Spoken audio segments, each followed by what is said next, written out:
right click, known as Java application.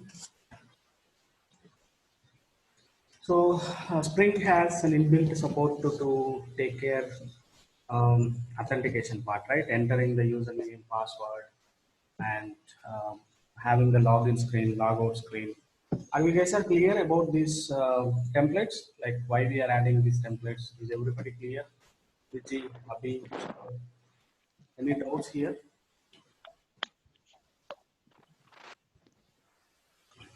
Yes, Sunil, you are clear. Okay.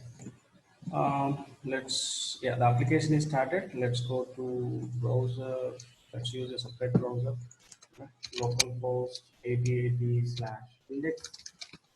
Okay, so yeah, so it will ask us to log in. The username and password we gave as Sunil Manaka, and password is 123. Let's enter the password as 1234. Just click sign. Okay, don't save. Now we are able to access screens, right? User, yeah. But the problem with this model, right? So I logged in as a single user. What is this problem? What is the problem with the default username and password? Actually, our goal is different, right? So we have different users here. So when you logged in as a user, you must be able to access only users. When you logged in as an employee, you must be able to access employees. When you logged in as an admin, you must be able to access admin. Okay. But right now we are logging as a single user, right? And he can able to access all the screen. And he is not an admin user. We don't know what is the role of that particular user, right? So this default username and password approach won't be suitable. Okay, default username and password approach won't be suitable for us for our application requirement. So what should we do? We should avoid this default behavior. We should avoid the string security default behavior, and we should write our own customized security configuration. Right? We should write our own security customized configuration, and we should define more than one user. We should define more than one user, and we should also provide roles. Like if you log in as a user, you can able to access only home screen and user screen. If you log in as an employee, you can able to access only employee screen and home screen. But if you log in as an admin, you can able to access any screen. So like that, we should configure roles, right? So let's see how can we do that. So let's go to the application. First of all, let's move these files into particular packages. Okay, so let's move the controller into controller. Okay, let's create a separate file.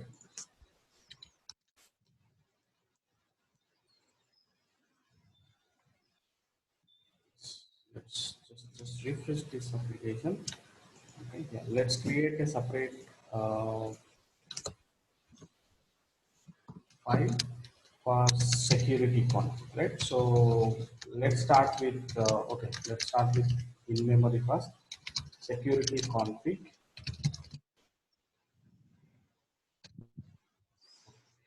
So this security config has to be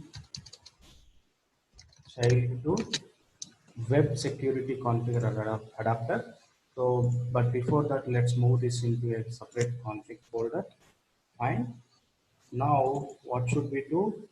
We should make this as a child to web security configurer adapter, right? We should make this as a child to web security configurer adapter. Yes. And make sure as this as a configuration file, annotate this class with get configuration annotation. Yes. Next step, what should we do? We should override the configuration. So we should override configure method, which takes authentication manager builder as an input. Okay, which takes authentication manager as an input. Yes. So now we have to define a couple of users here. Now we need to define a couple of users here. So let's use in-memory database. So what is in-memory database? It's inbuilt with Spring. So let's start with that. Okay, let's start with in memory. Later we will move it to JDB. Okay, so let's start with in memory authentication. Yes. Now let's create a user. Let's create a user. Um, okay, let's create a user called user, and let's create a password. Okay, let's create a password. Let the password is user123, and let's give a role, right? So let's give a role as user. Okay. So the same way, let's create one more user called admin. So let's create one more user called admin, and let's give the password as admin123. But anyway, this is not be the case we are going to use in the project. Okay, we will use JDBC authentication.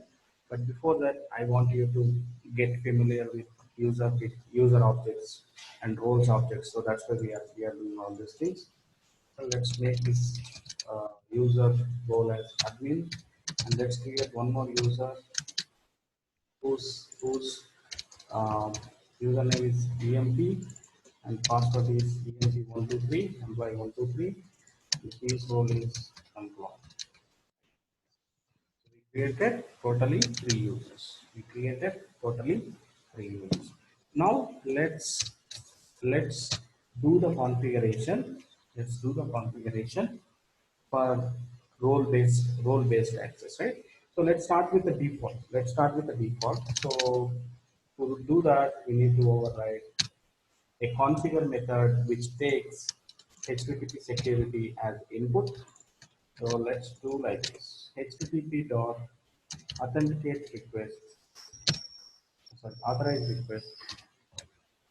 Okay, so for now, for now, any request just allow. Okay, any request just allow without any without okay, any request, sorry, any request authenticated. Okay, every request which is coming to our application must be authenticated. And what type of authentication we are expecting? We are expecting a HTTP basic authentication. HTTP basic authentication. So what is the total configuration? HTTP authorized request, any request which is coming to our application must be authenticated. We must log in, right? It can be any screen. It can be any screen. Someone must log in, right? Any one of this user must log in. So then only he can able to access the screen. But what type of authentication we need?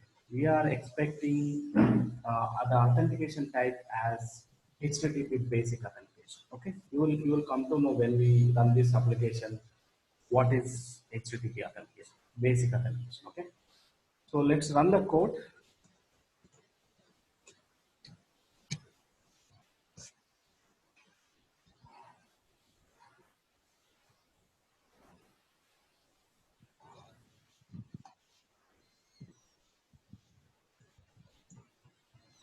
Yes, application is started. Let's go to browser and delete the cache.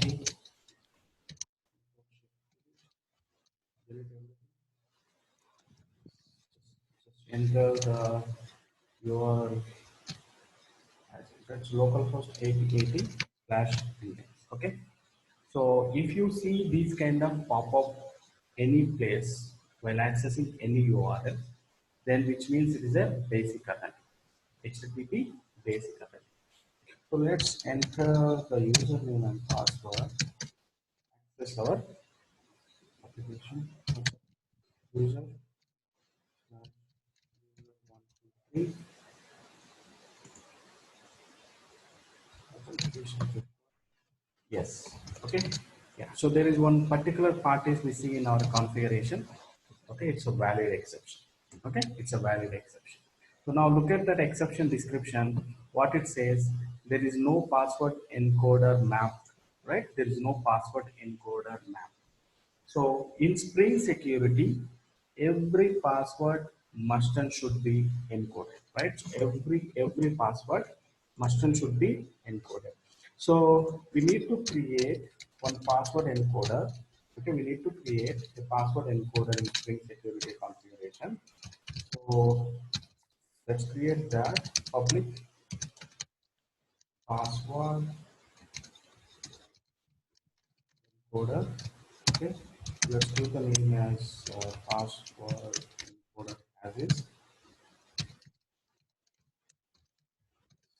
Okay. Yes.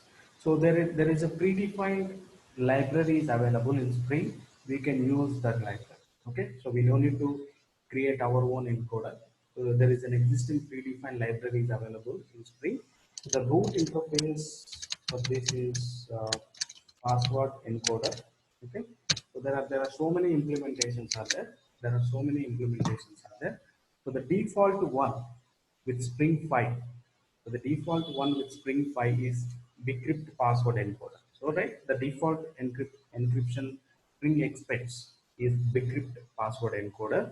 But before that, there was some no password encoder was there, but anyway, it's deprecated.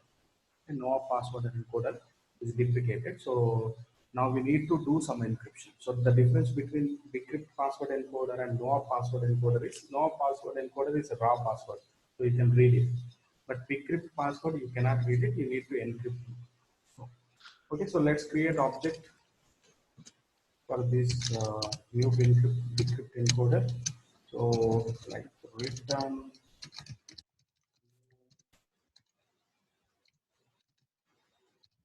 password. Yes. Okay. So with this step, now we don't get the exception. With this step, now we don't get the exception. Wait for a moment. Wait for a moment. Okay. Let's go back and enter username and password. Okay. When I click on OK, what will happen? Can you guess what would be the expected output? Anyone of you? Should go inside. Others? Jega, Sharath, Vijay, Hari, Abhi, Venkat. Yes, Okay. browser should be open. Go inside only. Yeah. So you're saying that we will get the index screen, right?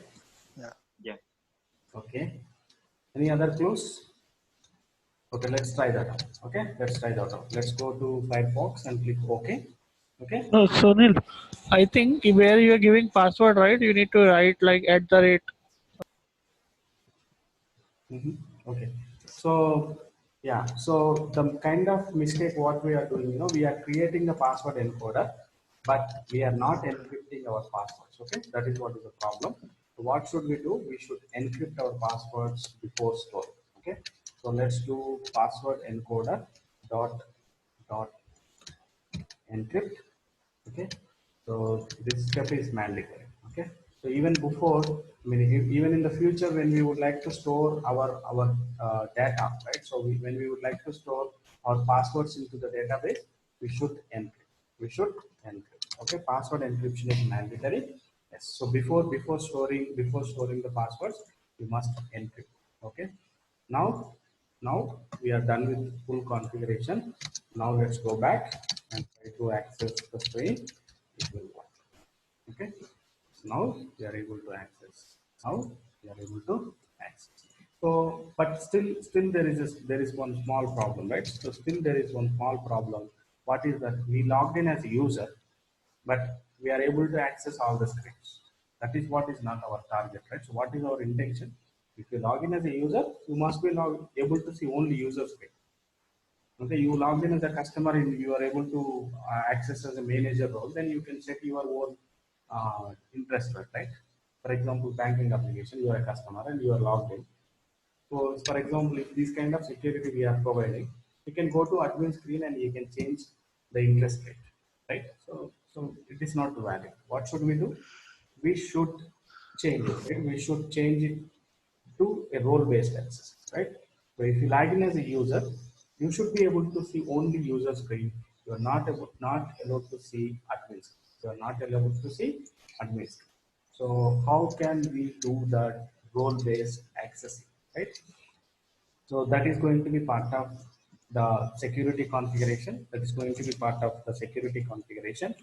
So how can we do that? So first of all, let's remove this code. Okay, authorize the request. let's say any, sorry, and matches, if the URL is index, if the URL is index, permit on, don't ask for authentication, right? If it is a home screen, allow everyone to see the screen. Don't expect authentication at that time, right? When you enter localhost 8080 or localhost 8080 index, let's not ask the authentication. Let's allow the users to see that screen. If the user clicked on users tab, if he clicks on user, then expect authentication. Okay, expect authentication. User/index dot authenticate. You must be logged in. You must be logged in. Yes. Next, and matches. Okay. If if it is slash employee, okay, employee/index, he must be authenticated. He must be authenticated. Plus, he has to have a role, right? Authenticated dot has,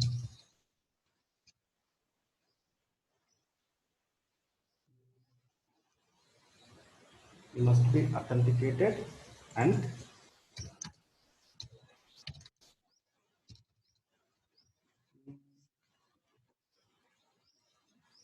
we can say the role also. Let me check what is the exact method. He must be authenticated first too. He has to log in, or else, yeah. So he has to log in as a employee, right? He has to log in as a employee. User screen, employee can see, admin can see, user can see. So authentication is fine, but to see the employee screen, he must be employee. He must be employee, or else admin also can see this, right? Admin also can see an employee role. So we can say has any role.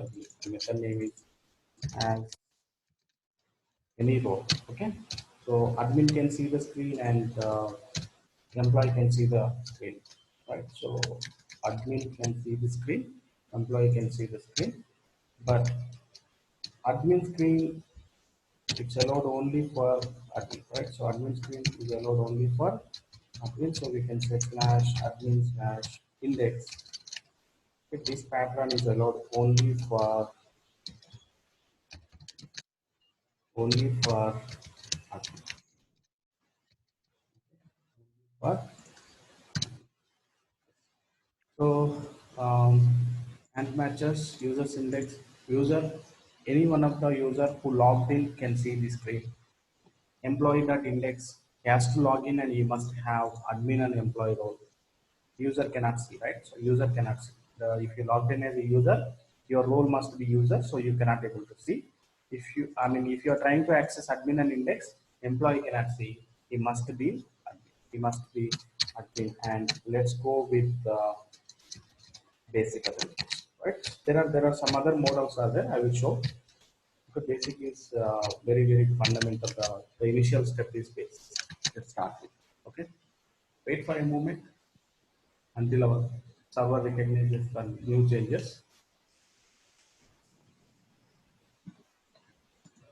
Let's go to screen. Delete the cache. Let's type localhost 8080.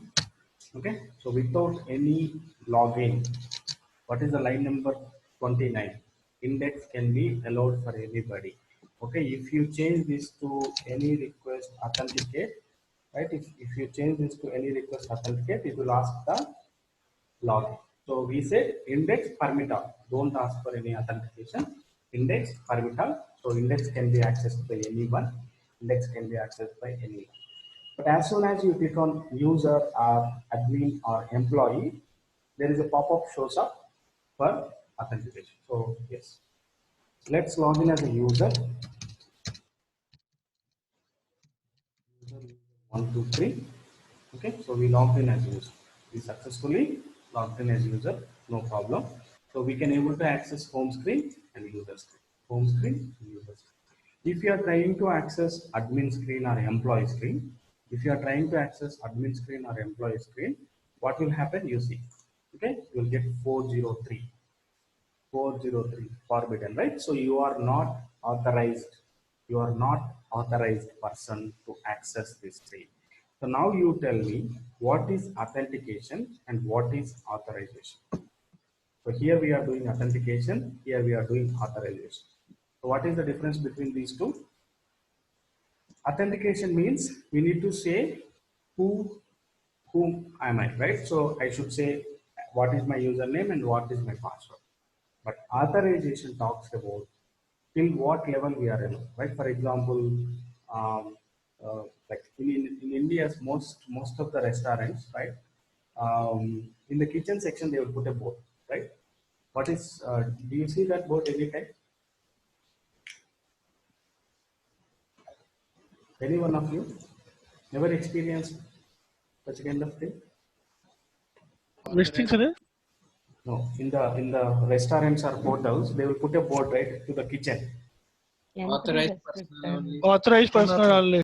Yeah, so only restaurant people are owners are only that particular people come only allowed. Do you think why? Because if you go and see inside, you can't eat there, right? So that's why they don't allow, right?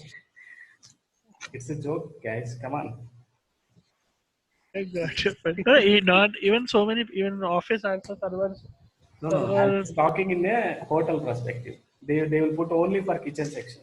Because Yes, if you yes. don't see inside, you don't eat there, right? So that's the reason why they don't allow you inside. There are so many cockroaches. Most, mostly.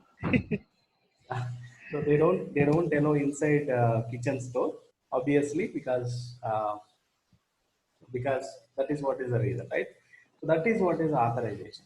But when it is coming to the offices and all, especially in our IT offices, there are few places where the security is a concern, right? So there are only particular people are allowed.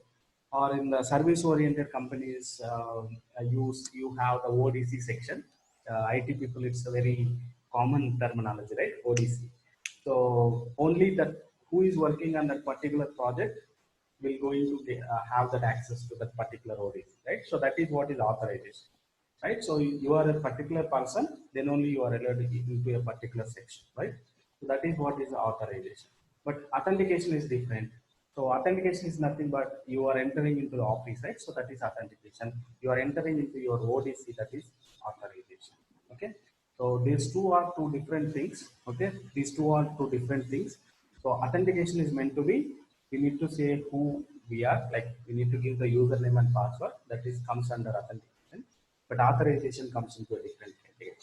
So that is the reason why we have two different error codes. Okay, 401 is authentication related, 403 is authorization related. If your username and password is wrong, you will get 401 saying that your authentication is failure.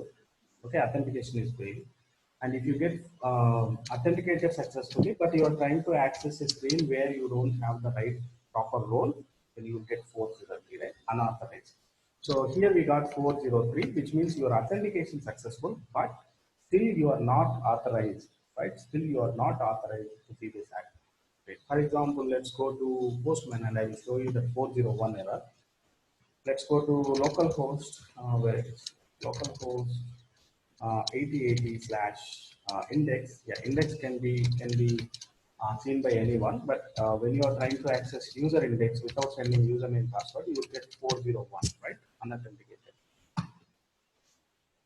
You get 401, not 403. 403 for role-based access. Okay. If you log in successfully, you are sending the username and password. So let's go to authentication section, go for basic authentication and select user 123. Yes, this time we are sending the username and password. If you get resend, you will see that HTML code. Yes. But if you are trying to access admin, you will get 403, not 401.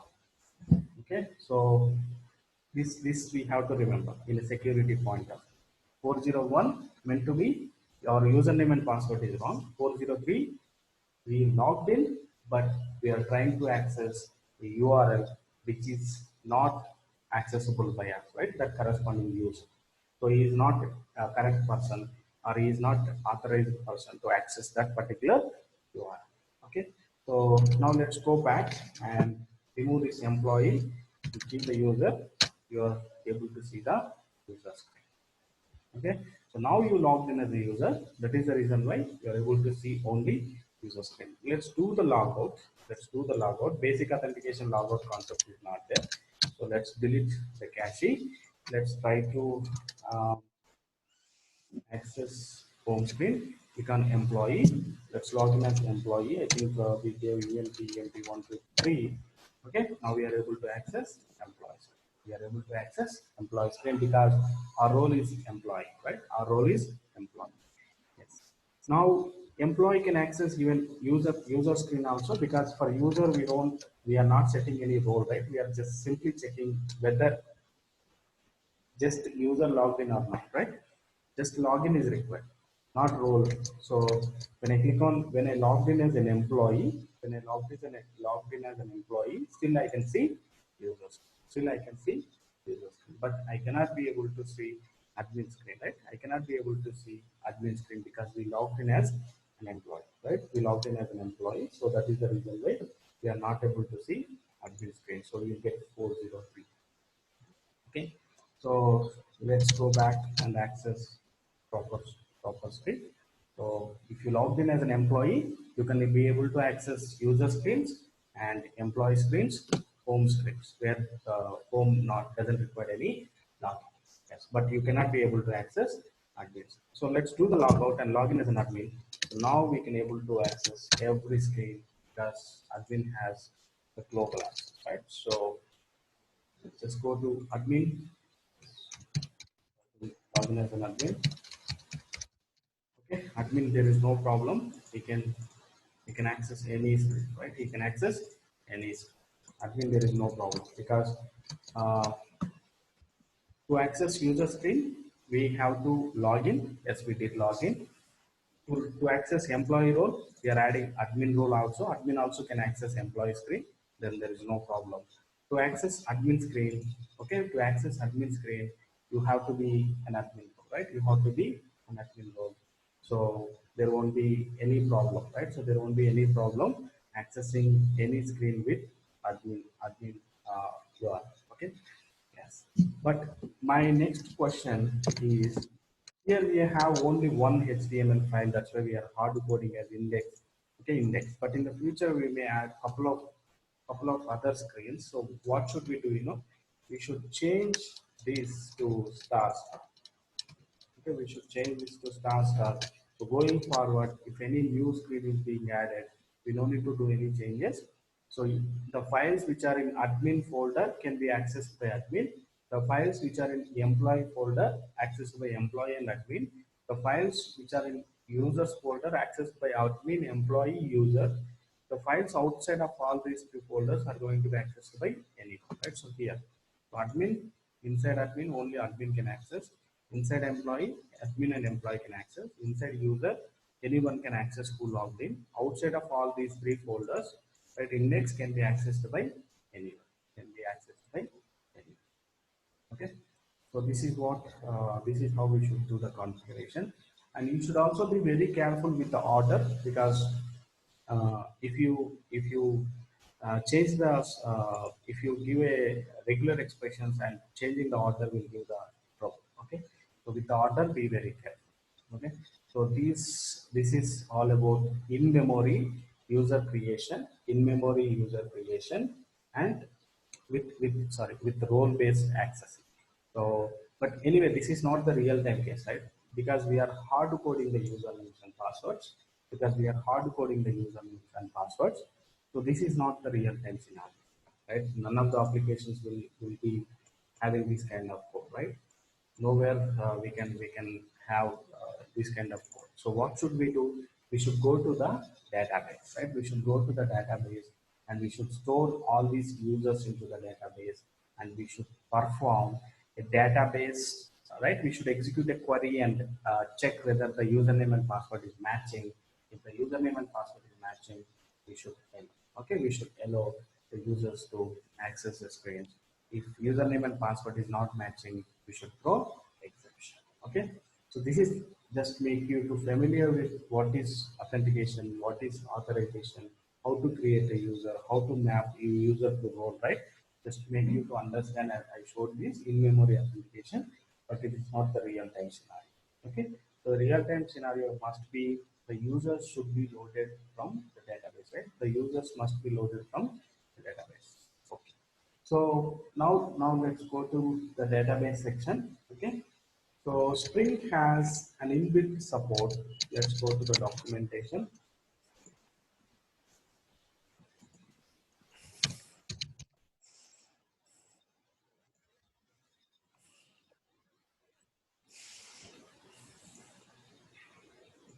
Yeah. So Spring has an inbuilt support for in-memory authentication and JDBC authentication. Okay, Spring has extreme support for in-memory authentication and JDBC authentication. So JDBC, if you are using Spring JDBC, so there are some extra features are going to be available. So we don't need to write too much code. It is just calling 2 or 3 methods. Automatically, Spring is going to take care, right? Automatically, Spring is going to take care about connecting to the database and fetching the user's information. Spring will automatically, Spring security is going to do that automatically. Okay, I told right. So there are so many password and encryption algorithms already there in the Spring. The default is decrypt password encoder, right? So this is the default. Okay, so this is the default from Spring 5.1 onwards. Okay, so it's better to use any one of the password encode. Anyway, it's mandatory. One password encode is mandatory. In the older versions, we have no op password, but it is deprecated. Don't use no password. Use decrypt password encode. Okay. Yes. Now let's scroll down. Servlet applications. Scroll down. Servlet applications. Yeah. Ah, yeah, one more important, right? So before we jump into JDBC, I would like to tell you what exactly is happening. Okay. So how exactly Spring is going to do this security validation, right? So where is this username password is going to be authenticated? So we are going with the username and password authentication. So we are sending username and password. So exactly where exactly this username and password is going to be validated, right? So that part we will check. Then we will go to the database section, right? We will go to the database section. So Spring internally use so many filters. You know, there are 15 filters are available in the Spring security. 15 filters.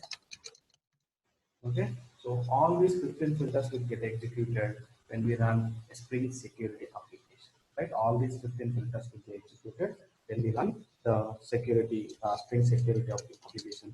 So the starting point to execute this all 15 filters is filter chain proxy. Okay, filter chain proxy. It has a method called do filter. It has a method called do filter. Will execute one by filters like one by one, right? So do filter internal. So you scroll down, it has a list of filters. It will get all the list of filters and it will try to execute one by one. It will try to execute one by one. So by default, Spring is going to have 15 filters, 15 filters. So it will execute all the 15 filters. So I don't show each and every filter. I will show one or two. Like for username and password authentication, there is a dedicated filter without username and password.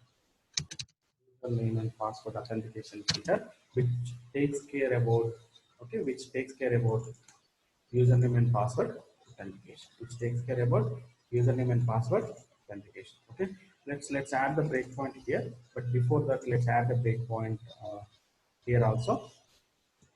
Okay, yeah, let's directly put it in do filter internally and take breakpoint here so that we can come to know how many filters are going to be associated for each request, right? So it will be like this as the diagram shows. So when the client sends the request, it will execute filter 1, 2, 3. And then there are a couple of filters are going to be executed, and finally it's going to reach servlet. So what is the servlet in our case?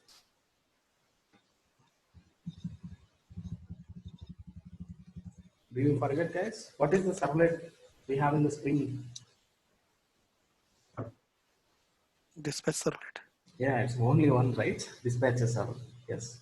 So before request reaching dispatcher servlet, all these filters are going to be executed. So now let's start the server in debug mode and see whether whatever we discussed is correct or not. So let's go to application.java, right click, debug as Java application.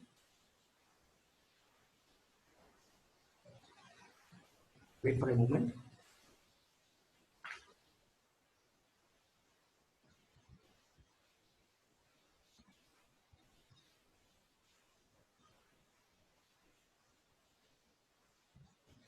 Okay, application is started. Let's release this. Okay, clear the console. Go to Postman or browser, wherever it is. Just okay. So we don't have any authentication for home screen, right? Just delete the cache. So you try to access home screen. Yes. Now there is yeah. It will check is there any filters are associated, right? I think the default count is 12. Okay, the default count is 12 for permit all. Okay, anyway, it will pass through all the filters and it will no authentication required, right? No authentication required, so it won't ask any authentication. But when you click on user, now let's go to filters and see how many filters are added. I think only default count filter count is 12. Okay, I thought it's 15, but 12. Okay, so these many filters are going to be added to your each request. Okay, so these many filters are going to be executed. These many filters are going to be executed. Now let's go to yeah, just release it, right? So there is a filter like login filter, login screen filter, logout filter. There are so many out there.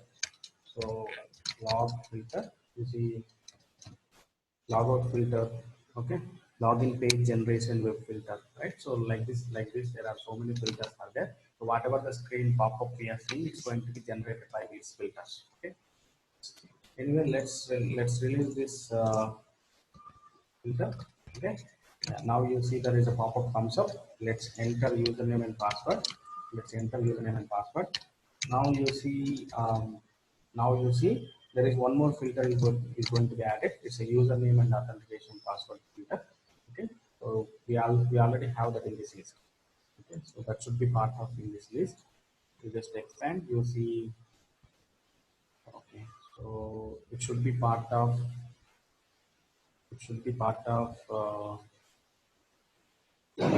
session management filter, I believe. Okay. Just release the breakpoint. It will come to username and password filter anyway. Wait for a moment. Okay. So provider manager, that's fine. Let's release. Yeah. Did we put the breakpoint? Yes. We did, right? Let's release.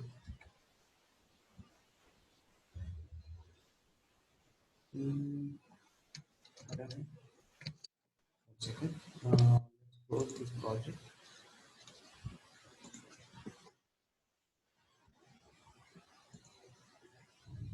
Okay, so the flow goes to provider manager first. Control shift to manager. Okay, so it will come here and it will check the authentication. Okay, there is a method called authenticate. It will be executed. It will be executed. Now it goes to corresponding provider. There are so many providers are there. It goes to corresponding provider, and that provider will be calling this password authentication filter, username password authentication filter. Let's put a breakpoint here. Okay, maybe for in memory this is not being called. I'm not sure. Let's try this. Let's delete the cache.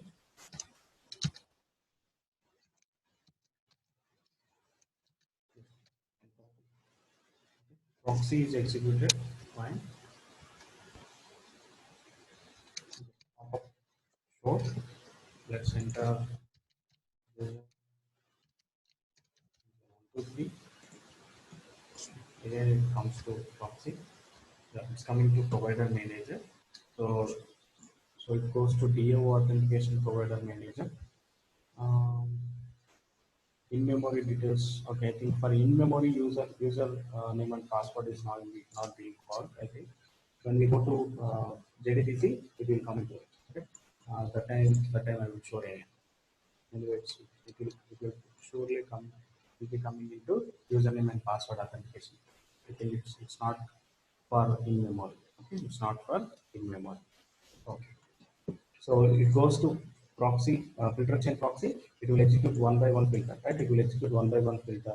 And internally, it calls provider manager dot authenticate, right? Provider manager class authenticate method. Okay. So this is going to take care about authentication. Okay. This is going to be taken care by authentication. So now, yeah, before we jumping into database, I would like to show you one more part. I said HTTP basic, right? HTTP basic is one way of doing authentication, the pop-up, right? The pop-up. I think you might notice if you are trying to access your company's URL from a different browser, Firefox or Chrome, it shows some pop-up, right? So that is what is a basic authentication. I hope you remember or not. If you tried any time, if you try to access your company's URL from a different browser like Firefox, it automatically shows some kind of pop-up to do the authentication. So that is what is the basic authentication. So that is what is the basic authentication. So basic authentication is not secured. Okay, HTTP basic authentication is not secured. So it's better to use a different HTTP authentication called form login. Okay, it's again HTTP authentication. It's again HTTP authentication. Let's do these changes, save the file, and wait for a moment. Okay, so you will see the difference between HTTP basic and form login. HTTP basic and form login. So last time, application is getting authenticated through a pop-up, right? A pop-up, iframe pop-up. But now you see, you don't get the pop-up. You don't get the pop-up. You will get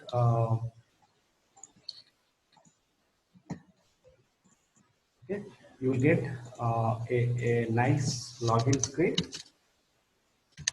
Okay, you will get a nice login screen. So let's go to localhost 8080, localhost 8080. Let's stop this filter flow.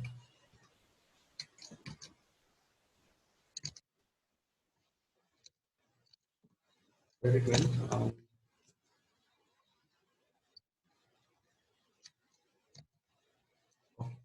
Okay, so now when we click on user, last time it was pop-up, right? It was a pop-up. Now for form login, it is not a pop-up.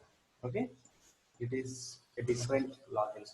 Okay, so I hope you see the screen yesterday, right? But where you see the screen? Yes. When we are doing the normal Default, login, default login, default security. Yes. So when you do a Spring Security default login, it is a form login. Okay. If you don't do any changes, and if you go with the default Spring Security, then Spring uses form login, right? Spring uses form login. Spring already has a default login page, and Spring already has a default logout page also. So when you are using form login, you will get a logout feature also, available. Okay. So now let's enter the username and password. So this is the default anyway. Spring, if you are not doing any configuration, so this is the default. So form login is the default with Spring Security. Okay. Let's uh, let's go and see login is available. Now you get extra benefit like logout also. Now you get extra benefit saying logout. Okay, so when you do logout, there is a confirmation pop-up shows, like there is a confirmation screen shows up. Would you like to proceed? Would you like to still would you like to log out? Click on logout, then logout is going to be happen. So when there is a logout happens, automatically Spring shows again login screen, right? Again login screen. So if you don't like this, once you log out, if you would like to go to default index page, then we need to do some extra configuration. But anyway, So this is how we do configure form login, right? If you go for customization and still you want form login, so do like this, okay? So we have form login, we have basic login. So basic is a pop-up, but it's not secure. Go with the form login, go with the form login. Form login is much secure than basic login, okay? And it also has a features like login screen, logout screen, right? Yes. So let's quickly do a change. When we do logout, by default it's showing the login screen. Instead of showing the login screen, let's display index, right? So what should we do? We should do logout. We should say logout dot on successful. There is a method like logout successful URL. On successful logout, on successful logout, we should take it to, right? We should take it to index screen and say and use formula, right? And on logout successful, let's take the application to the index screen instead of um, instead of taking it to uh, the home screen, right? So let's go to browser and just open a new tab, delete the cache. Let's type localhost 8080. It's a default screen, no authentication required. Just login as a user. 123. Ah, logged in. So just do the logout. It asks for the confirmation. Click on the logout. Last time you see, last time it went into login screen, but this time it's supposed to go to index. Right. There we go. Okay. So the default login successful URL is, sorry, logout successful URL is login screen. Okay. If you don't like and you would like to show a different screen, then you should do this kind of configuration. Right. You should do this kind of configuration. Okay, fine. So playing with these screens is enough, right? So playing with the screens is enough because anyway, microservices, we don't have screens, right? So Java microservices are service oriented. Mostly we have to use Postman, so no browsers will be available. So we don't use any form login, static login. So we use a different login. So we go with a different mechanism. Okay. So what should we do now? First of all, we should change this in-memory database to a real database, right? Instead of using in-memory database and hard coding the URLs, what should we do? We should change this to use uh, a real database, our MySQL database, right? Yes. Now let's go to the documentation. I just want to show like the default support is available. Okay, so Spring has scroll down. Good support for JDBC authentication.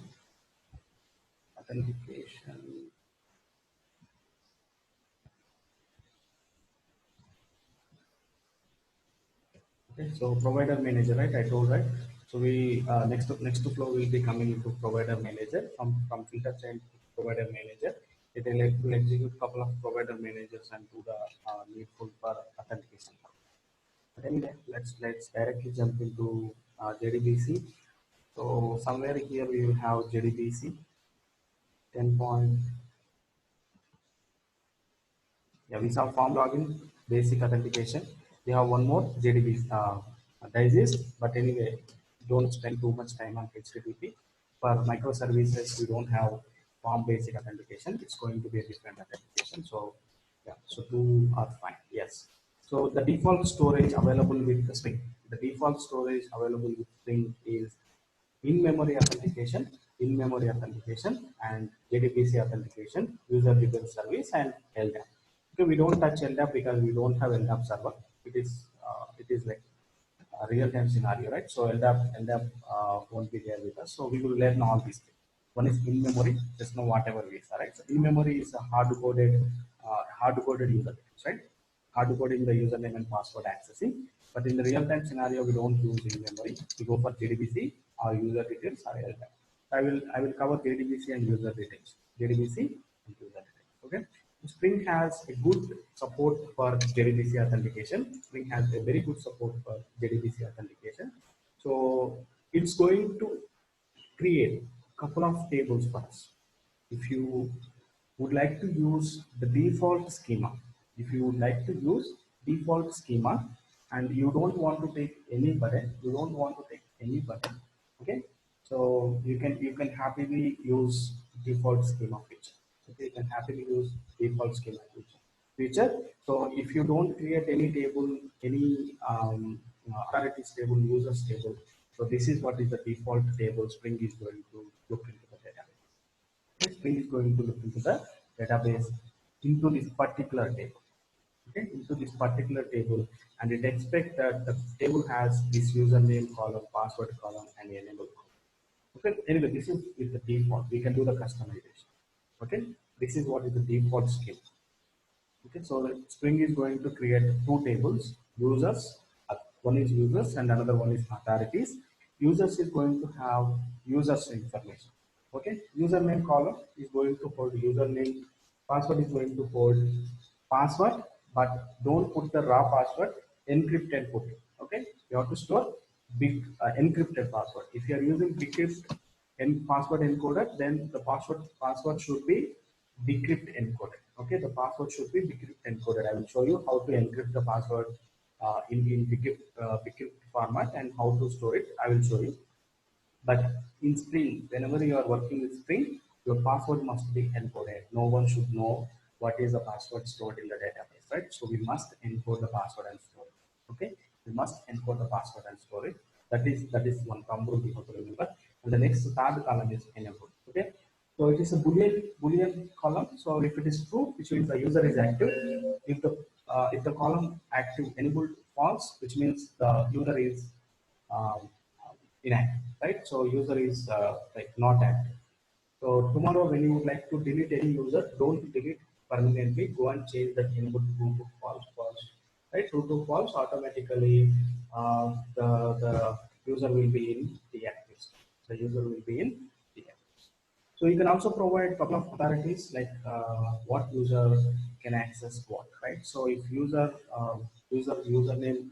user want to access only home user screen, then say role as user. But admin, so username is admin, password is admin123, role must be. So authorities, so those has to be mentioned in authorities. So authorities has only two columns. One is the username and authority. Username, authority. So username is a foreign key in the users table. Okay, these two should match. Okay, username is a foreign key in the users table. These two should match. And password, no need to password won't be there. So we should say what is the role, right? We should say what is. Okay. So anyway, this is the default schema. Unfortunately, due to my MySQL version, okay, this data type won't be supported. Okay, I will show you. If we go with this, what is the problem? Let's go to MySQL. I'll paste it. I'll get a SQL error saying that unsupported schema version. So let's go to this section and you see we are getting error, right? Syntax error. Varchar underscore ignore case. It is not there in the version, like the version whatever I am using, which is not going to support that data type. Okay, which is not going to support that particular data type. So what should I do? I mean, anyway, we can't go with the default schema, but you guys can try. If you have the latest version of MySQL, you just copy paste this and see. You just copy paste and see whether it is working or not. Okay, but I will show you how to use the default schema. Okay, if you don't like to create any user, I mean any schema, any tables, and you would like to go with the default user schema. Okay, how can we do that? I will show you. But anyway, that is also not real time scenario. That is also not real time scenario because we need to hard code username and password. We need to hard code username and password when we go with the default schema. Okay, so I will show a quick example how to use default schema, but we will jump into our own schema and our own table. Okay, we will jump into our own schema and our own table, and I will show you how to load details with our own schema and our own table. So to use JDBC, to use Spring JDBC, we need to provide a couple of things. One is dependencies, right? So we need JDBC dependency. Okay, let's go to pom.xml file. Okay, let's go to pom.xml file. So we need Spring JDBC starter to connect it to the database using Spring JDBC. So let's add the dependency. So starter JDBC, right? So this is required. Yes. Number two, we need to provide driver jar, right? We need to provide driver jar. So it's already there in the country service, right? So here we are connecting to MySQL database. So let's go to country service.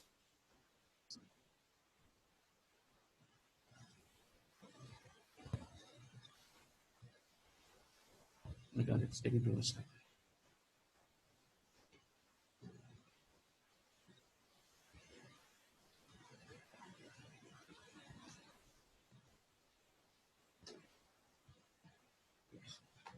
Scroll down. Yeah, here we have MySQL jar, right? So let's copy that jar and put it in the security, right? So now we are done with specifying the dependencies. We need a JDBC jar, we need a MySQL jar. So these two are added. Now let's go to application properties, right? So we need to specify what is the database URL name, password, right? URL, username, and password. So we need those details to connect it to the database. Anyway, for now, let's stop the server.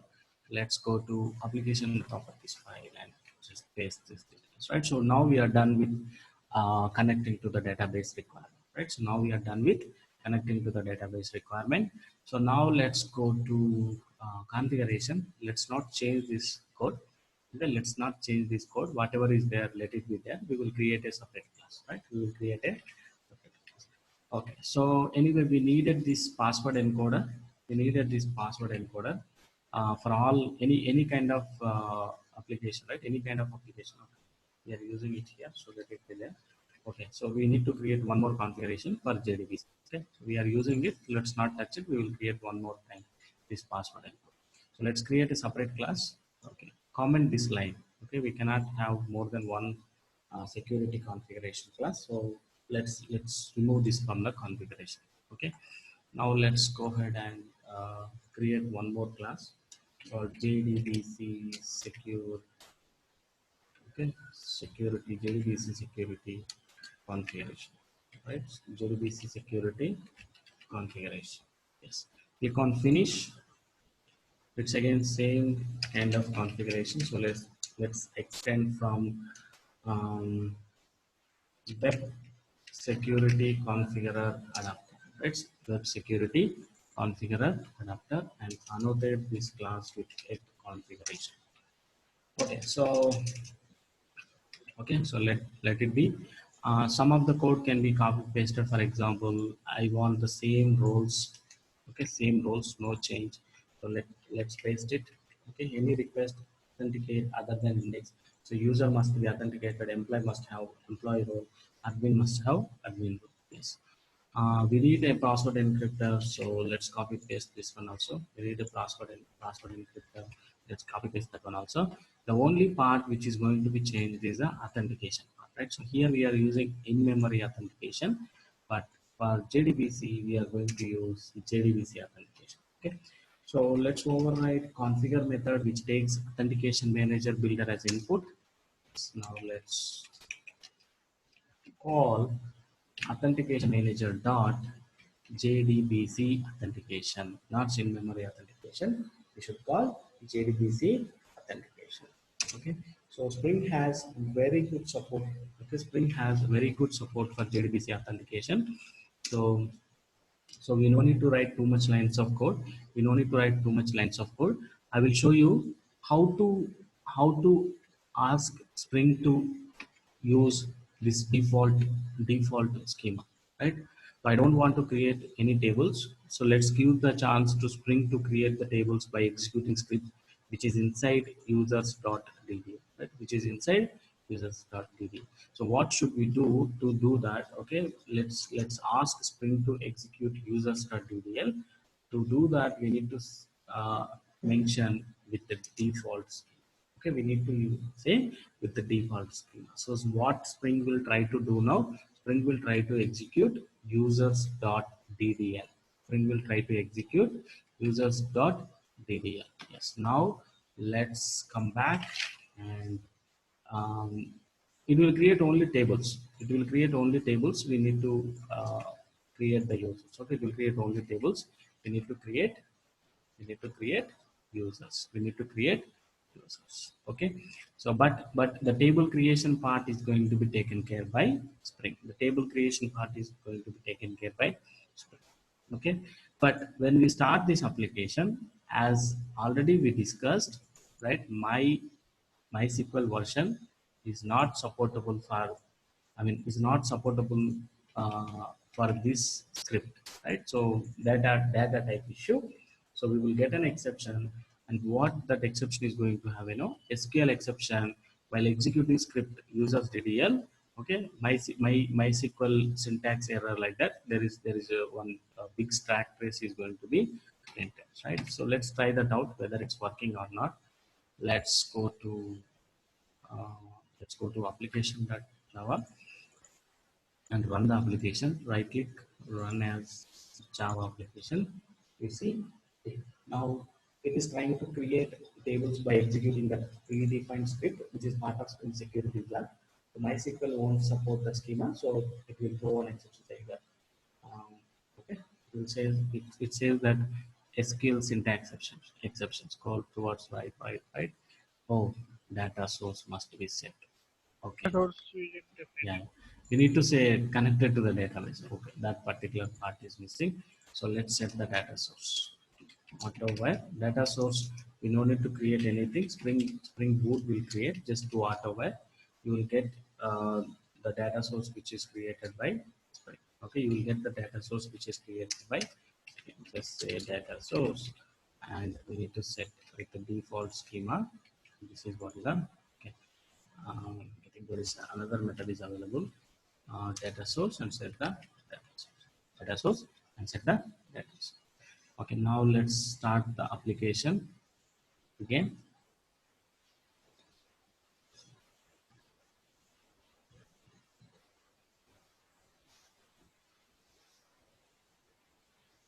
This one will automatically take Hikari database, right? Data source, sorry. Hikari only it will take, right? Hikari only, default is Hikari only. Yeah.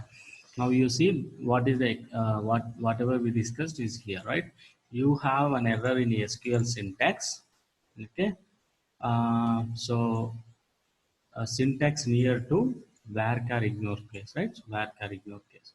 So it says that check your MySQL version, right? Your MySQL version for the right syntax to use, right? So MySQL is not supporting, and if you scroll little up, it also shows where we have that script, right? So that script is present inside users.ddl.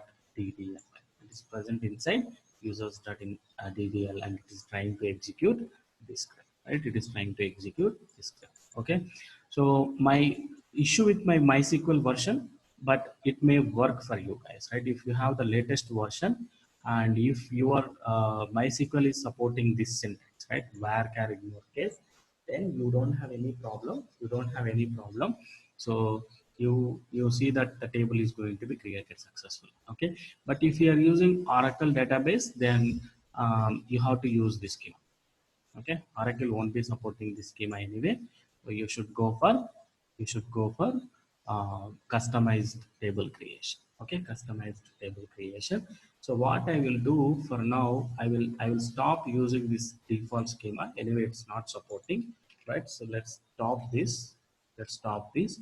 Let's create our own table, right? So let's create our own table and our own data, right? So let's create our own table and our own data, and let's remove this hard-coded URLs, right? So let's remove this hard-coded URLs. So I'll remove line number 26 and line number 27, 28, 29, 30, 31. Okay, don't remove data source. Don't remove data source, because if you remove data source, what will happen? It may not be able to connect it to the database, right? If you remove data source, it may not be able to connect it to the data source. So don't remove data source. Remove that with the default schema and username and password. Okay. Now it will be connected to the table automatically. It will be connected to users table automatically. So I think I already created the table. Okay, for your reference purpose, what I will do, I will delete this table and recreate it. Okay, so let's drop this authorities first because it has a foreign key reference, right? So let's delete authorities first. Let's delete users next, right? Yes. Let me refresh the schema. I don't have any user schema, right? I don't have any user schema. So now I must create one user table. Okay, so first of all, solve this schema syntax error. This is the most real time. We don't create tables from Java application. So that is for learning purpose, to show that option is available, like that purpose only I was showing that. Okay, but anyway, that is not the real time scenario. In the real time, we will create tables in the database. We will create tables in the database by executing script only. Okay, so just execute script as is. Now you see the table will be created. Just go and refresh. Now only empty tables are created. Empty tables are created, right? It doesn't have any data. It doesn't have any data. So now let's insert the data.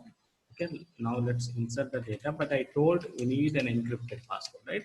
We need an encrypted password. So how can we generate an encrypted password? How can we generate an encrypted password? I will show you. So no data is available. Okay, that's fine. So I will show you how to insert the data with encrypted password. Okay, so for our development purpose, we can use a site called Bcrypt Generator. We have a site called Bcrypt Generator. You go there. Well, there are two options are available. You can encrypt and you can decrypt. You can encrypt and you can decrypt. So you give the string. Okay, I want a Bcrypt encrypted string for user 123, right? So you just click hash. You will get a string generated. You will get a string generated. You take that. You take that. Okay, so this string is equivalent to user 123, right? So this is an encrypted string by Bcrypt algorithm, right? So we have to use that string to insert into the database. So this is equivalent to user 123, right? User 123. So the same way, let's create one more string for admin 123. Just hash it. You get a different string generated. This is equivalent to admin.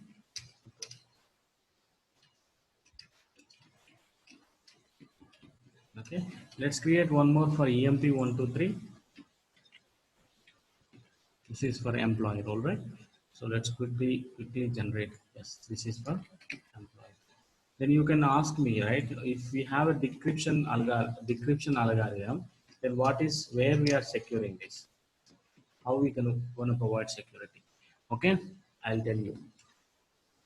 Okay, so for decryption, it won't do automatically. We must say what is the password. If you know password, then only you can decrypt. For example, if you are trying to decrypt this string, okay. So for example, let's completely refresh this, right? Refresh, you will get a fresh screen. Okay, so let's open a fresh window. Okay, so if you are trying to decrypt a string, okay, it won't be happen automatically, right? For example, if you have this string and you are trying to decrypt, nothing can be done. Okay, nothing can be done until you know what is the equivalent value, right? So this is going to be work out only for the people who knows their password. Okay, so when you check, it says whether these both are matching or not. That's it, but it won't decrypt and give you the string. Okay, so it won't decrypt and give you the string. It will say whether this is matching or not. Anyway, so we are going to use this secure one. Okay, but in the real time may have a more strong secure algorithm, but um, for learning purpose, this is enough. Okay, yes, now let's insert the data into the tables, right? So let's insert the data into the tables. So I already have the script ready, so I'll just change the passwords. Okay, so yes, so the username is user, and password is user123, but it is not hard coded password. It's encrypted password we have to enter, right? So this is the password column, and he is active user. He is a active user. And the next is the admin, and password is encrypted password admin 123. So this is the encrypted password. Okay. Um, let's check whether this is equivalent to admin 123 or not. Let's go to this and just say admin 123. Check. They both are matching. Okay, so let's record admin 123. So let's insert and say is active, right? Let's insert one more user called EMT. That username is EMT, and the password is EMT123, and the password is EMT123, and yeah, let's make that user also active. Let's insert this data. Okay, so let's first insert this data into users table. Just run. See. Oh, got it. Okay, the password length is more than 50 characters. Okay, the password length is more than 50 characters. Let's do one thing. Let's recreate the tables. Let's drop the schema. Okay, let's drop the schema and we create a fresh schema with a column length 100, password column length 100. Okay, let's execute all the script in one go. So table created, users are inserted. Just go and refresh the schema, and you see the data will be available, right? So inside users, if you just do select star from users, you get 3 users from the data, and all are active, right? Boolean is one means true. So select star from users. You see there are 3 users are available in the database, right? So admin 1, employee 1, user is 1. Okay, so MySQL stores 1 as true, 0 as false. Okay, MySQL terminology, 1 means true, 0 means false. That is for Boolean columns. Okay, that is for Boolean columns. Okay. Anyway, so now now let's try to use these users. Okay, let's try to use these users and perform the authentication. Okay, so let's go back to the application. You no need to do anything. We are going to use the default table names, right? So table name is user, authorities is for authorities purpose. So we don't have any problem, right? So we don't have any problem. Let's insert schema also in the authorities table. Sorry, I missed that one. Okay, we need to insert data into authorities also, right? So, yeah. Yeah. Whenever you are dealing with the database authorities, you need to append role. Excuse me. Role. Okay. What is the role for employee? Role underscore. Okay. Let's insert the data like this.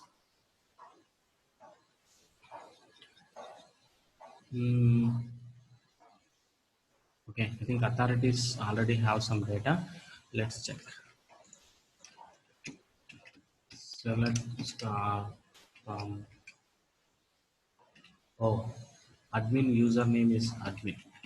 Foreign key got missed. That's why it failed. Okay, so let's insert remaining two. It will be success now. Yes, just to commit. We have foreign key relationship, right? So that's a pro. Let's commit into authorities. You see there are 3 roles will be created: user, employee, admin. Even user also must and should be role underscore user. Anyway, we are not using that user. That's why it's going to work. Okay. Yes. So we are done with the JDBC authentication. Spring will automatically look into these tables. Okay. Spring will automatically look into these tables and check for the users and passwords and authorities. Okay. So this is the default table structure: users, authorities. So you just say JDBC authentication data source. JDBC authentication the data source. So Spring will automatically look into the table and checks whether the username and password is matching or not, and it checks whether the roles are matching or not. Okay, so that is what is the default table name, table names for users and authorities. I will show you how to go with the customized table name also. But first, let's try this out. Once this is going to work out, I will show you how to go for a customized user table, customized authorities table. Okay, so let's start the application.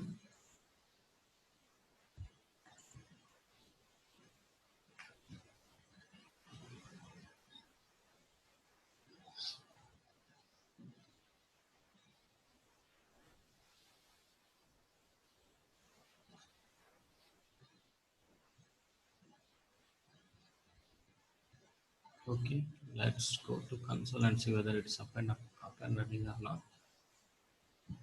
Yes, it's running it. Now let's go to the browser and delete the cache and type localhost 8080. So to access this screen, we no need any authentication, right? So to access this screen, index screen, we don't need any authentication. So that's why it's not asking any authentication. But when you click on user, it asks the authentication. Okay, it asks the authentication. Yes, let's enter user. Password is user123. Okay, password is user123. Spring will take care about converting into encrypted string and comparing. Spring will take care about that part. We don't need to worry. Let's click on sign in. So you must be able to access user screen. You must be able to access. Now Spring is going to the database, right? You see it is connected to the database, Hikari connection pool, and connecting to the database, and um, just looking into the users table. Okay, just looking into the users table because we are using JDBC security. Okay, if you give a wrong username and password, you will get 40401. Okay, but anyway, let's check whether the roles working or not, right? So now we logged in as user. When you click on admin, you get 403, right? When you click on admin, you get 403. So when you click on employee, same 403. But when you go to home screen, there won't be any problem. So when you logged in as a user, you can access user screen and default home screen. So let's do the logout and log in as an employee and check whether it's working, like whether we can able to access user and employee or not. Let's log in as employee. If you give wrong username and password, you will get unauthenticated, right? So bad credentials. So it's going to the database and it's going to compare this username and password with the database username and password. Yes, and it still takes care about roles also. So as you logged in as an employee, you can access user screen and employee screen, but you cannot be able to access admin screen. So when you click on admin screen, you will get 403, right? When you click on admin screen, you get 403. Yes, but if you log in as an admin, you can access any screen, right? It's just like functional point of view, there is no difference, right? So for clients, there is no difference. So for example, I will tell you scenario when to use in-memory and when to use database. Okay. For example, you are going to start a fresh project. Maybe today the project is started, right? June 10th the project is started. Okay, so you asked database team to create a database, right? You asked database team to create a database. They said okay, it will take some time. Okay, you can expect maybe on the 15th the database is ready. Maybe on the 15th the database is ready. Okay, so you no need to wait till the database is getting ready, right? You can use in memory for temporary purpose, right? You can use in memory database and you can continue with your data development activity. So once the development team, so database team created the database, okay, once the database team created the database and they notified you, okay, said okay, these are the tables are created in the database for security purpose, then you can remove this in-memory code. You can remove this in-memory code database and you can use actual live database, right? So there we can use like when it's like project initial days, we will use in-memory.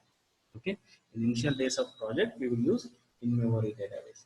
But once the table is created and the environment is ready, you can move that into JDBC authentication. You can move that into JDBC authentication.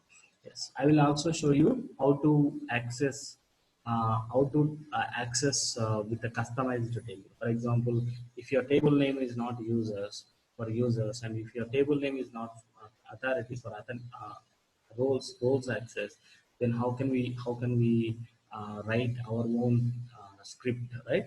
So that feature also is available. We have a method called user by user query, I believe. Let me check. Yeah, user by username query.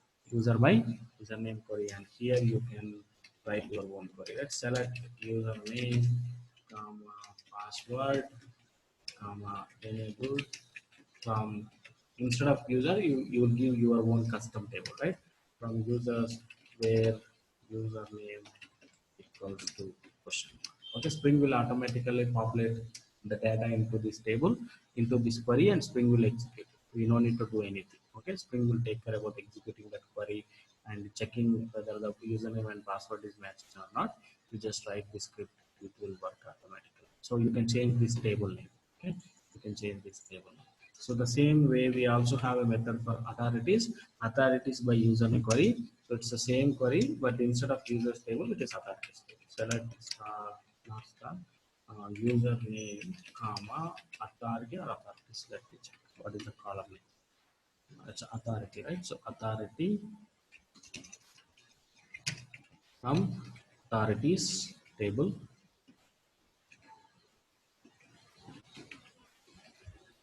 Authority, select username authority from authorities.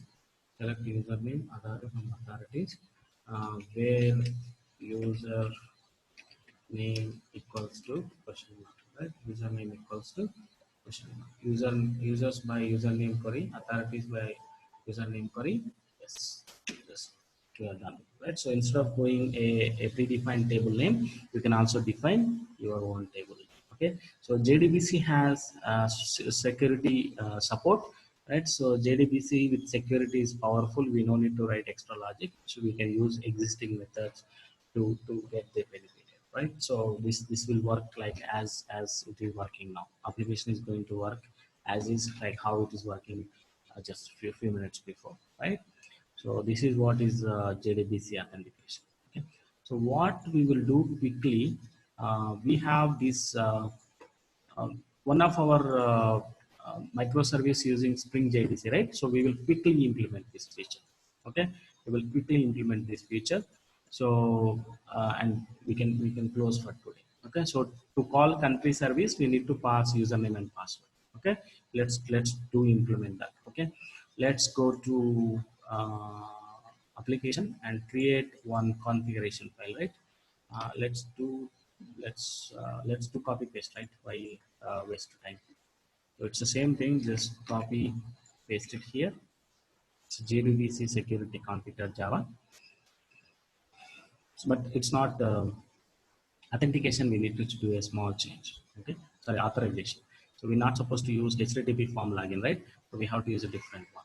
Okay, so we are getting this error because security not added. Let's add it. But anyway, before that, change the package structure, right? Country, and let it be configuration. So these classes are from Spring Security starter. So let's add that security dependency. So let's go down. Just copy this and paste it in the bottom. Change web to security, right? Let's change this web to security. Yes. Okay. Now the dependencies will be resolved and these errors will be going away. Okay. Just a moment. Once the bill happens, you'll see that automatically errors are going to be gone. Okay. Done.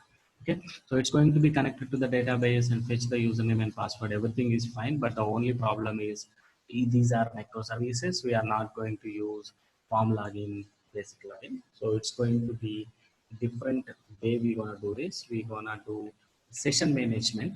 Okay, session management dot session creation policy stateless, right? So for microservices, we will do like that. So session creation, where it is? Down. Yes, session creation policy. Yes, so it's like session creation policy dot stateless. Okay, so this is what you need to do for microservices. Okay, so Spring won't create any sessions. It is going to be stateless. Okay, it's going to be stateless. So from now onwards, we will use. We don't have any screens, right? So we need to test this by using Postman. We need to test this by using Postman. But one more thing, okay, let's test this service individually, then go to client and do the integration changes, because we need to send this in the header, right? So okay, first of all, let's start only country service and see whether it is working as expected or not. Okay, without username and password, it should go invalid unauthentication error. Let's do it. Anyway, we are going to use a common user, no role, right? We don't have any screens. We can remove all this blah blah blah. It's like only one endpoint, so you can say /country access everybody. So we need to do one more change. Yeah. So we don't have any screens, right? So we should say any request authenticated. What we should say? Any request it must be authenticated. Every request, it must be authenticated. And okay, let's create a user called country user in the database. Let's create a user, separate user, right? So let's not touch it. Let's go ahead and create a separate user called country user. And I think password also country user only. Let's confirm. Let's go to bcrypt generator. Okay, this is the string, and the password also, I think it's a country underscore user. I'm not sure. Let's check that out. Yeah, both are matching. Username and password both are same. So let's go. Let's insert this one also, country user. So he's uh, okay. So we don't have any rules role, right? So it's going to work out. Okay, no logout, nothing is there. Just a simple session manager. Okay. Yes, let's do these changes. Let's start our country service.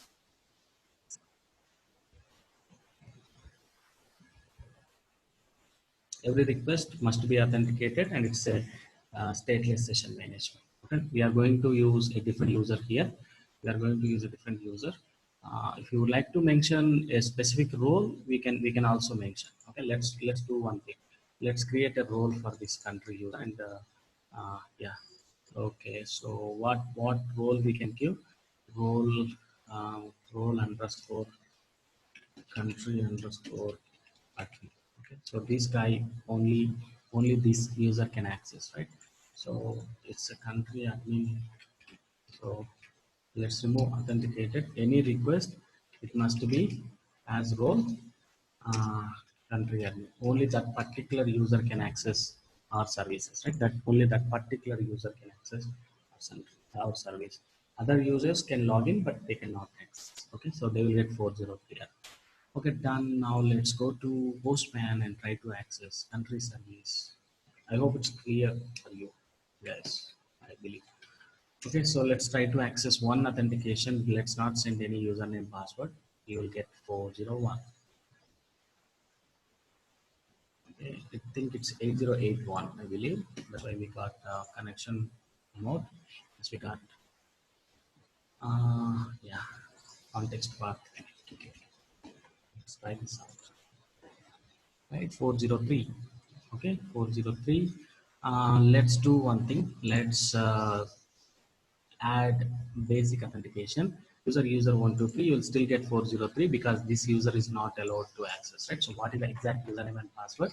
Exact username and password is country service. Okay, let's go to country user country. So let's just try with the user. So you get the service is working as expected. Still. Password is country user only. The password is country user only. This is what is the hash code we enter, right? I think let's do commit. I'm just checking. I'm just thinking commit needs to be done. Let's do the commit. Yes, let's do the commit. Let's check what are all the authorities are there and what are all the users are there. So select the authorities. We have 4 role country admin. Fine. Let's check whether that user is there or not there. We should be there.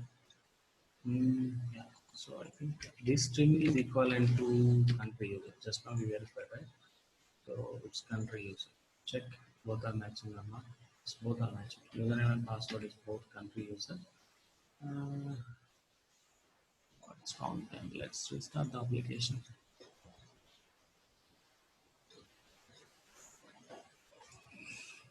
Right click on as Java application security configure.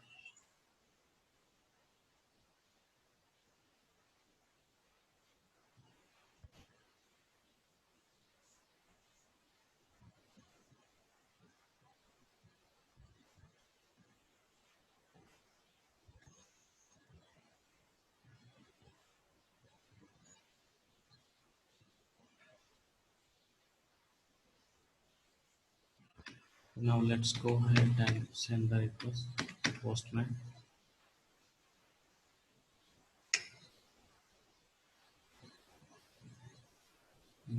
Any request authenticated. Yes. Let's do one thing. Let's remove the role and check whether authentication is working or not. Authenticated.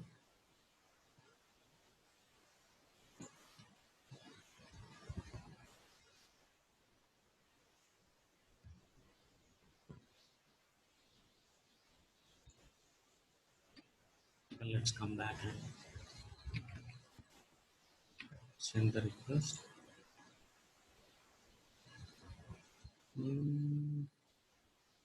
MSK country, India, country user, country user.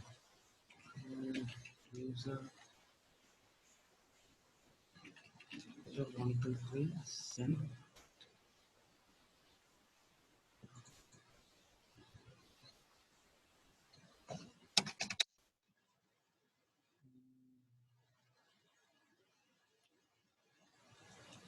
Let's send the with authentication, without authentication, both are working same way. Basic authentication we are performing, username we are sending, password we are sending.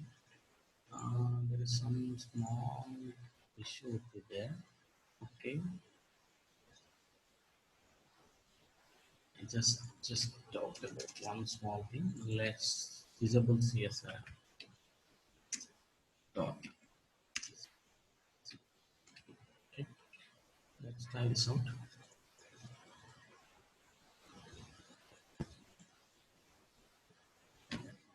Let's send. Dispatches are made. Okay, it's coming here. JDBC authentication data source set username password enable. Let's go with the default one. Default query. Check this out.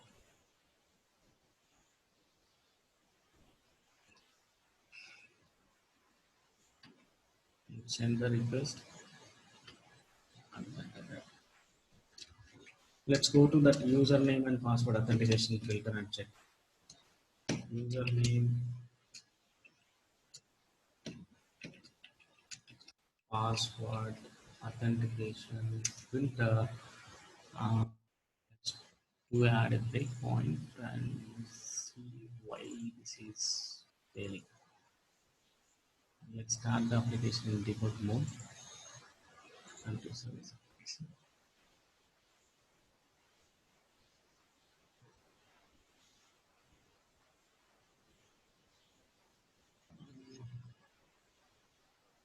Is the mistake we are doing here. We'll check that out. Okay.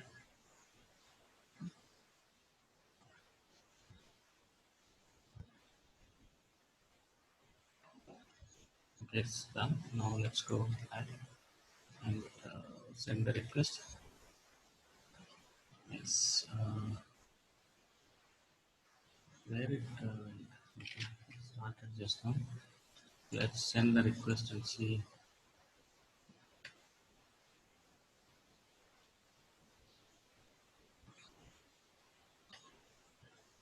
Whatever.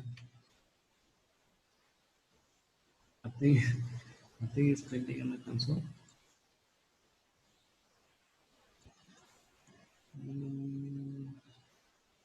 HTTP authorized request, any request authenticated, and session management stateless. Session management stateless. Let's go to cookies. Okay. We disabled CSR also. Why it's not working? Okay, let's do enable form login for now. Let's check whether it's mandatory or not. Form login. Okay. So let's wait for a moment.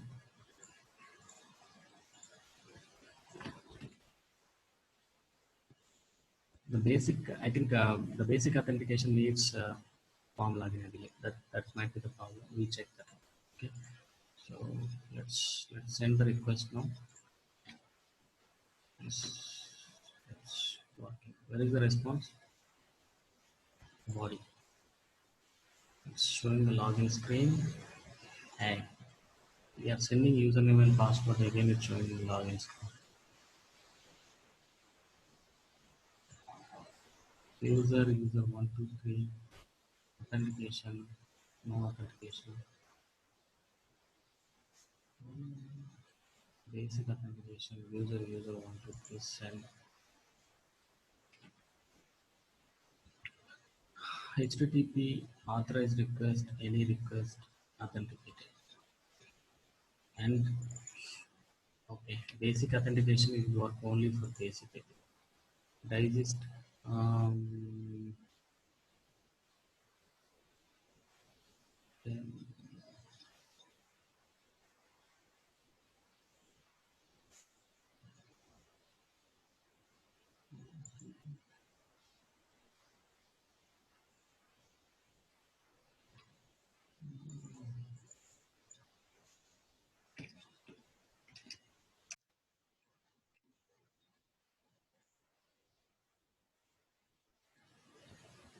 okay, I think it will work now. But if you want to pass customization, then we should write our own filter.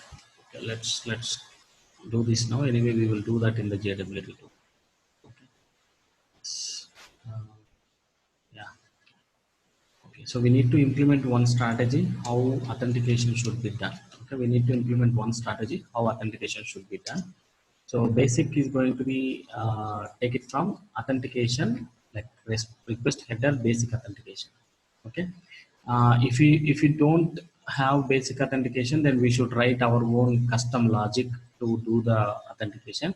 Anyway, that we will do it in the JWT. Okay, that we will do it in the JWT. Okay.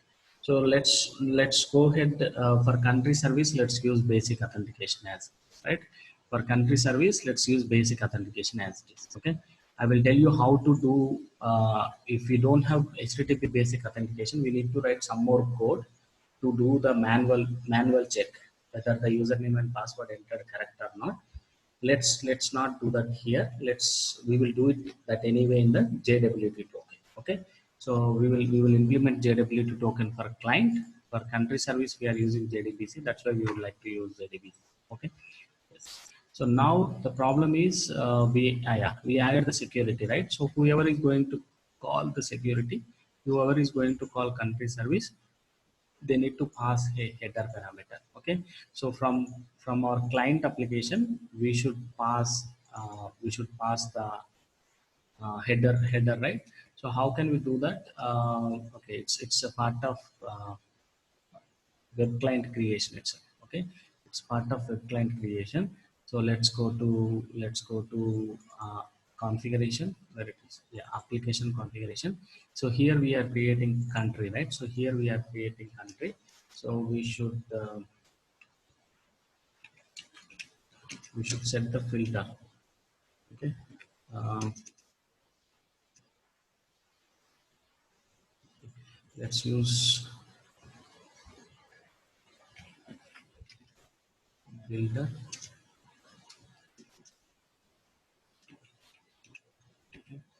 builder dot base URL. Okay, dot build. Yes. Now we can pass the header parameter using filter. We can pass the header parameter using filter. So we can do that directly. Uh, let's go to the documentation. Okay, so there is a direct snippet is available. Let's copy paste that.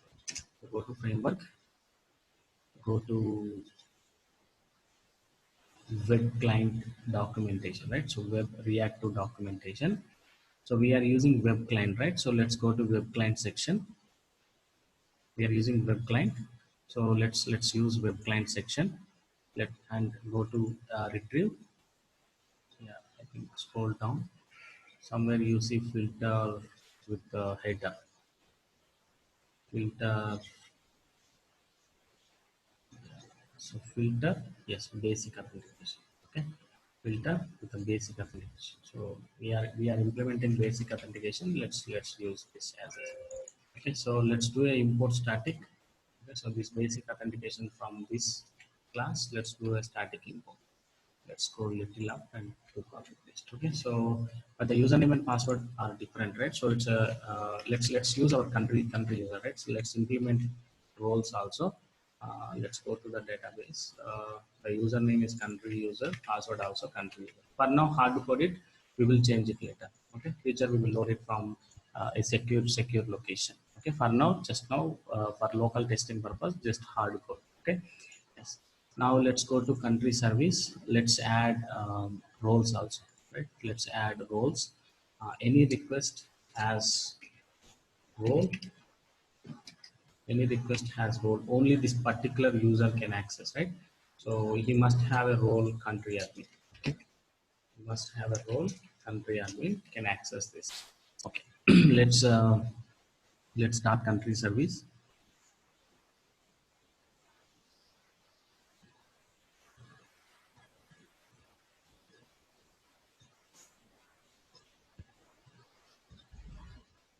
Yes. Go to Postman and check this user doesn't have that access, right? So we'll get 403. So which user can access the application? Country user, right? So only country user can access. So let's give that username and password. We will get success response because that user has the role, right? Yes, that is what we implement. We are doing in the client code also, right? So we are using country user. Okay, for now we hard coded. Later we will change it, right? Not supposed to be hard coded. Any username, password, they must be stored in some secure place and load it from secure place, right? So yeah, let's test whether the application is working or not. Then we can close this JDBC authentication. Okay. Yes. Tomorrow we will see how can we do data JP authentication, right? How can we do data JP authentication? Yes, it's almost started. Let's go to browser and type localhost 8085, right? So our client is running an 8085 slash msk slash mobile client or mobiles client. Mobile icon client, just check that out. One, like where the mobile ID is one, which get that corresponding mobile information. Before making the call, let's quickly check what is the URL pattern. So mobile iPhone client and mobile, yes, mobile iPhone client and mobile ID. So what happened? Localhost 8085 MSK mobile client. What we got? 404. Uh, did we configure context path or not? I hope we did, right?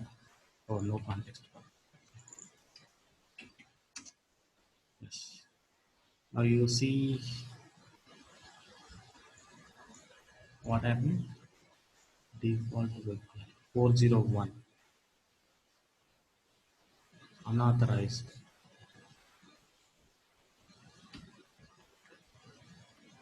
Okay, where we got while calling country service, right? While calling country service only, we should have been getting that exception. Mobiles, where did we do the change there? Which client we did? Country service based URL web client. Yes.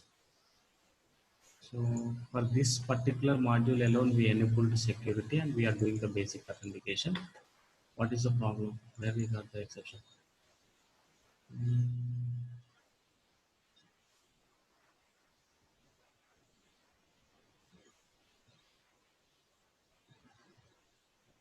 Error, basic error control 500.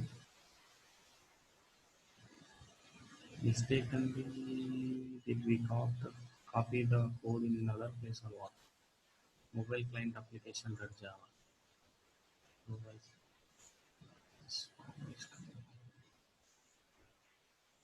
Let's stop the client. Only security required only for country service, right? Yes, in here only we added JDBC security. Yes, then Spring MSK country, and this is the only place we have security.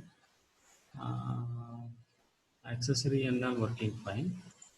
Now let's close all. Let's let's go to client project, and in the configuration we are passing username and password in the header as a basic authentication. Yes, country service client filter base URL is this country service and fill. Mm, maybe order would be different. Username is this, password is this. HTTP based authentication. Username, password. So let's start client.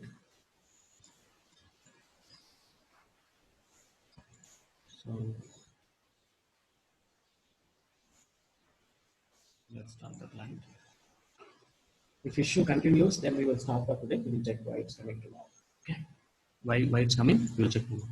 Okay. Yes. Yes. Client. Oh, is it starting?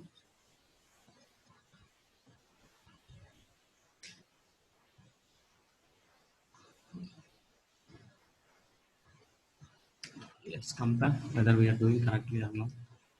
Web client builder filter build.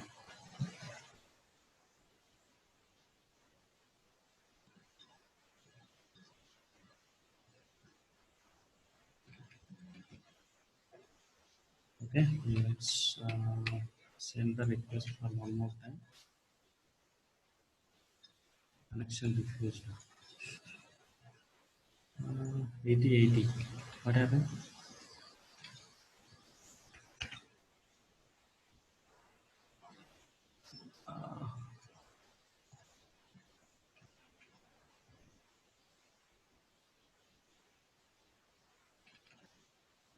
Okay, it's up and running, right? What is the problem?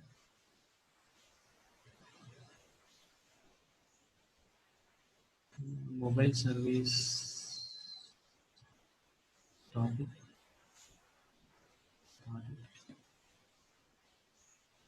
Facebook connection refused, right? MSK mobiles 1. 8080 MSK mobiles 1. That's it, right? It's correct only, right? Service 8080 controller mobiles. Yeah, mobile. Yeah, correct only.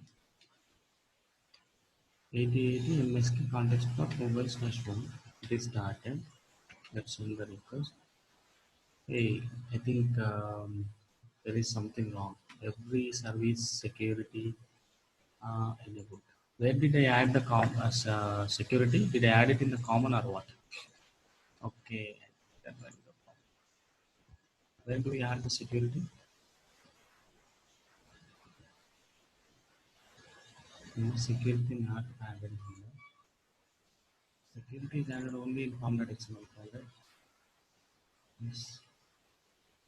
Then why the security is getting applied? Is there any problem with the context part? Let's do one thing. Let's move this into a different folder. Config.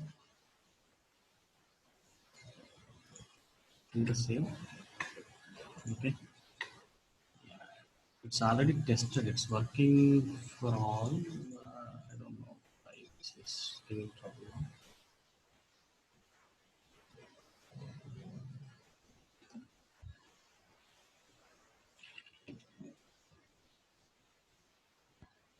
Okay, so we added only in the country service, right? Not in the parent, not in the common. And why the issue is coming? Close the code. Why is it asking security for?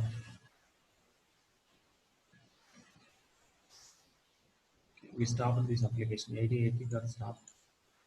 It's our mobile service only.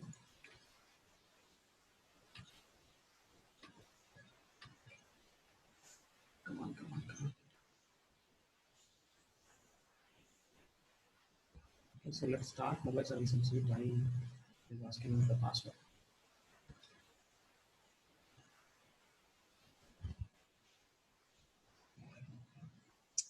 Errors or exits. Oh, why the errors? Why there are errors? Okay, project clean in all projects.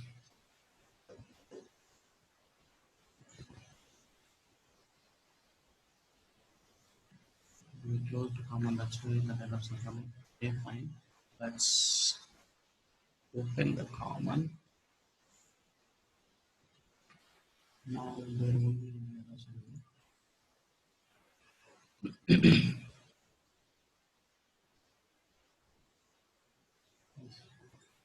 Okay, let's start only service and see why it is asking the. We added security only for country service. Why it is asking for all? It started. Let's go to the browser and type localhost 8. Delete the caching.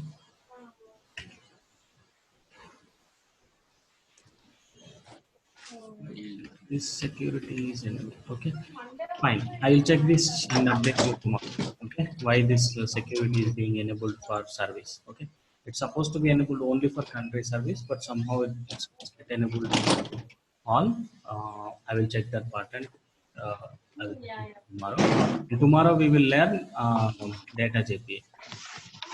We can learn data JPA. Okay. Thank you all. See you tomorrow. Bye bye. Any questions? Sorry, before we wind up, any questions? No, Sunil. Yeah. Okay. Okay, team. Thank you. Yeah, See you tomorrow. thanks, Sunil. Bye. Yeah, bye.